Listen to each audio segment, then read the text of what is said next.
अगर आप हांगकांग के रेजिडेंट नहीं हैं तो फिर आप यहाँ पे ना आएँ, क्योंकि आपको एंटर नहीं होने दिया जाएगा।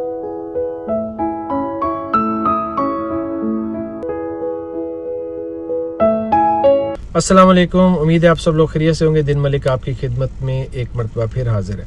आपको पता है कि कोविड-19 की वजह से जो दुनिया भर में जो सूरत हाल है वो आपके सामने ही है। इसी तरह हांगकांग में भी उन्होंने बहुत ज़्यादा रिस्ट्रिक्शंस रख दी थी कि कौन आएगा कौन नहीं जाएगा। तो चलिए इस पर थोड़ी सी बात कर लेते हैं, क्योंकि बहुत से लोग जो हैं वो क्वेश्चन करते हैं, तो हो सकता है इस गुफ्तगू से उनको कई लोगों के अपने क्वेश्चन का जवाब मिल जाए। तो अब बात करते हैं कि एंटरिंग हांगकांग और mandatory covid testing. All passengers arriving into Hong Kong will be required to undergo a medical test for COVID-19 prior to clearing immigration and baggage collection।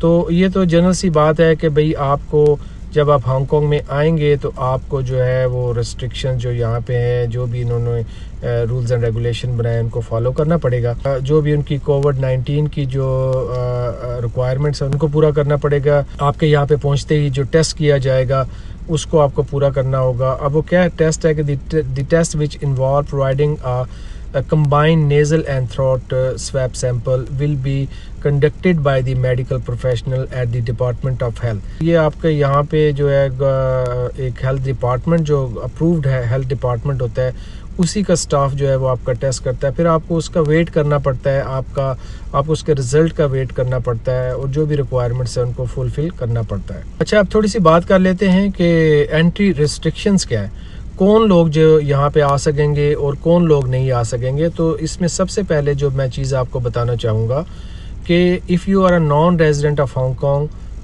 Then you no need to come. अगर आप Hong Kong के resident नहीं हैं तो फिर आप यहाँ पे ना आएँ, क्योंकि आपको एंटर नहीं होने दिया जाएगा। अब जो लोग हांगकांग के रेजिडेंट हैं उनको भी ये देखना चाहिए कि क्या उनके पास वैलिड वीज़ा है नहीं है, और वो अगर आ रहे हैं तो क्या उनके साथ उनको एंटर होने दिया जाएगा नहीं होने दिया जाएगा।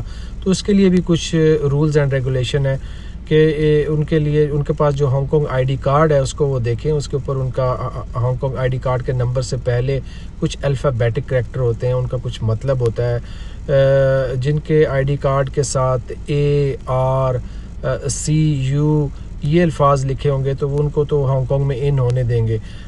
इसकी एक अलहदा तफसील है कि इनका क्या मतलब है।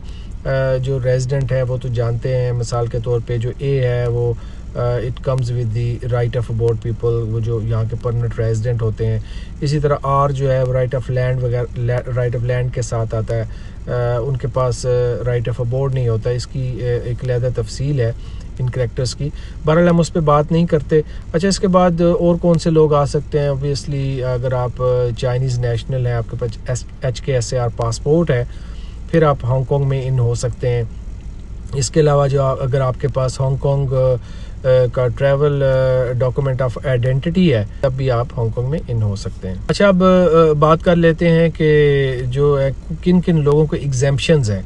एंट्री रिस्ट्रिक्शन एग्जेम्पशन पे बात कर लेते हैं कि तो कुछ पैसेंजर्स ऐसे भी हैं जिनको कुछ एग्जेम्पशन है। मिसाल के तौर पे if you are a passenger travelling from mainland China और मकाओ, तो उसके लिए आपको एग्जेम्पशन है, आप यहाँ पे इन हो सकते हैं। मगर इसमें फिर मज़ीद एक आगे तफसील है।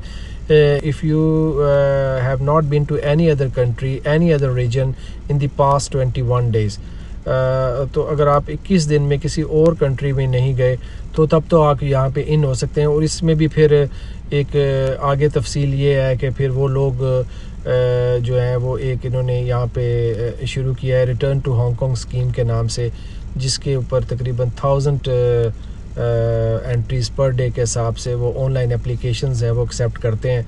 उसमें आप अपने आप को रजिस्टर कराएं तो तब आप यहाँ पे हांगकांग में इन हो सकते हैं। अच्छा जी, उसके बाद नेक्स्ट अगर हम बात करें तो passenger travelling from any of group D low risk countries, और आपको पता है कि ग्रुप बंदी यहाँ पे की गई है A1 A2 और B और C, और इस तरह मतलब हांगकांग गवर्नमेंट ने मुख्तलिफ कंट्रीज़ को जो है ग्रुप में डाला है। इसमें अगेन ये है कि if you have been not to any other country for more than 21 days, अगर आप ग्रुप डी से भी आ रहे हैं तो भी आपको इंश्योर करना है कि वो जो ग्रुप डी में जो कंट्रीज़ हैं उनके अलावा किसी और कंट्रीज़ में जो आप नहीं गए खैर इसके ऊपर हम इसकी एक अलहदा फिर तफसील बन जाएगी, तो हम आगे चलते हैं। इसके बाद जनाब वो डिप्लोमेटिक ऑफिशियल पासपोर्ट होल्डर्स हैं, ऑब्वियसली वो जो कौंसलेट का स्टाफ और जिनके पास भी वो पासपोर्ट होता है, वो लोग भी यहाँ पे इन हो सकते हैं, उनके लिए भी एग्जेम्पशन है। The spouse and children of the जो यहाँ पे रेजिडेंट्स हैं, उनके बीवी बच्चे अगर आ रहे हैं तो उनके लिए भी एग्जेम्पशन है। इसके अलावा जनाब वो जो local government personal performing official duties, कुछ गवर्नमेंट के ऑफिशियल होते हैं, उनके लिए एग्जेम्पशन होती है। इसके अलावा कुछ ऐसे लोग हैं जो इस एपिडेमिक के ऊपर काम कर रहे हैं, उनको स्पेशल ऑथराइजेशन होती है, वो आ जा सकते हैं, उनके लिए कोई मसला नहीं है। इसके अलावा अगर हम देखें तो passenger holding a new entry visa, work permit, study, establishing a new company, और इस किस्म का जो वीज़ा जब इमिग्रेशन इशू कर देती है तो उनके लिए भी कोई मसला नहीं, वो भी आ सकते हैं। अच्छा, बात कर लेते हैं थोड़ी रेस्ट्रिक्शंस की। तो additional restriction for entering Hong Kong में ये है कि any passenger who have been in Brazil, India, Nepal, Pakistan, the Philippines or South Africa for more than 2 hours in the past 21 days will not be permitted to enter Hong Kong. अगर आप Brazil, India, Nepal, Pakistan, फ़िलिपीन और south Africa ममालिक में 2 घंटे से भी ज़्यादा रुके हैं इन द पास्ट 21 डेज़, तो फिर आपको हांगकॉन्ग में एंटर नहीं होने दिया जाएगा। तो चलिए अब बात कर लेते हैं थोड़ी टेस्ट रिपोर्ट के मतलब। ये भी बहुत ज़रूरी है क्योंकि अक्सर लोग इसके मतलब बहुत क्वेश्चन करते हैं। इसके बारे में जो एक इम्पॉर्टेंट चीज़ नहायत ज़रूरी है, और ये अक्सर लोगों के साथ ये हादसा पेश आता है। देखिए, टेस्ट रिपोर्ट जो है उसके ऊपर मेक श्योर करें कि आपका जो नाम है it should be as similar as it appears on your travel document, passport. कि एक स्पेलिंग मिस्टेक भी जो है वो आपके लिए परेशानी का सबब बन सकती है। आपके नाम के साथ वो रिपोर्ट जो है वो मैच करनी चाहिए। अच्छा, इसके बाद उसमें क्या क्या मेंशन होना चाहिए? They have undertaken a nucleic acid test for कोविड-19। The sample for the test was taken within 72 hours of the scheduled time of departure of the flight to Hong Kong, and the result of the test for COVID-19 was negative। ये 2-3 चीज़ें जो मैंने आपको बताई हैं, ये उस पर लाजमन मेंशन होनी चाहिए कि उन्होंने जो है आपका न्यूक्लिक एसिड कोविड-19 टेस्ट ले लिया है।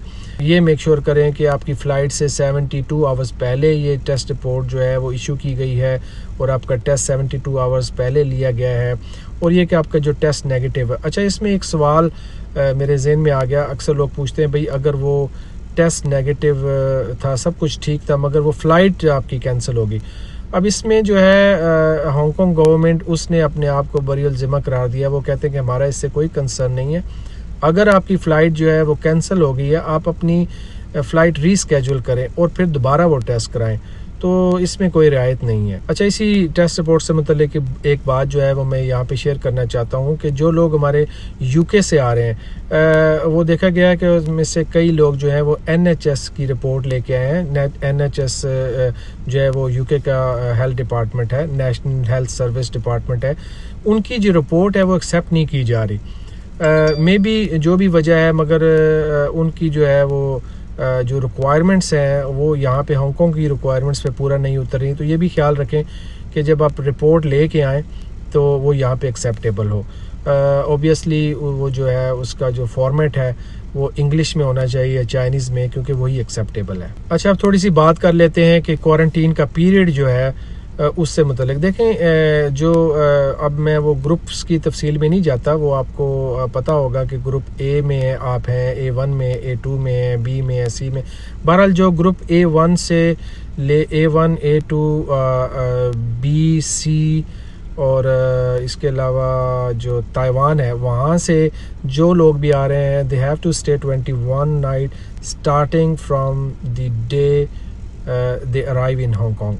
उनको जब वो हांगकॉन्ग में पहुंचेंगे 21 नाइट्स के लिए उनको जो है वो स्टे करना पड़ेगा। जो ग्रुप बी और ग्रुप सी से जो लोग हैं ना, उनको थोड़ी ये रियायत दी जा रही है कि अगर तो वो फुली वैक्सीनेटेड हैं तो उनका क्वारंटीन पीरियड जो है वो 21 डेज से कम करके 14 डेज किया जा रहा है।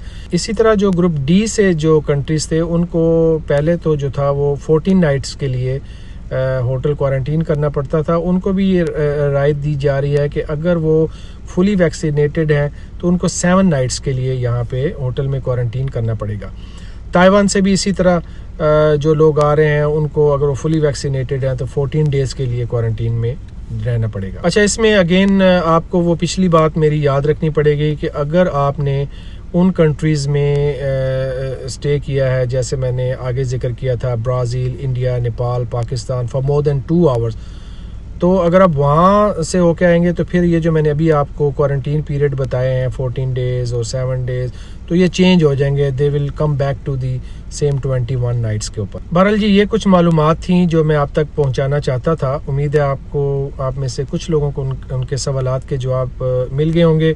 बराए मेहरबानी अपने और अपनी फैमिली का ख्याल रखें। वो लोग जो ट्रैवल करना चाहते हैं, मैं उनको यही एडवाइस करूँगा कि they should get vaccination, okay. क्योंकि ऑब्वियसली आने जाने के लिए फाइनली उनको, अभी देखें ना, अभी कुछ कंट्रीज़ में जो है, कुछ जैसे ताइवान है, अब वहाँ से जो लोग आ रहे हैं उनको ये कहा जा रहा है कि अगर आप फुली वैक्सीनेटेड हैं तो भाई आपका हम क्वारंटीन पीरियड कम कर रहे हैं, तो ऑब्वियसली इससे फ़र्क तो पड़ेगा। तो मेरे ख्याल में किसी नई वीडियो के साथ आपकी खिदमत में दोबारा हाज़िर होऊंगा। कुछ मालूमात अगर आपको चाहिए हो तो आप मुझे मैसेज कर सकते हैं।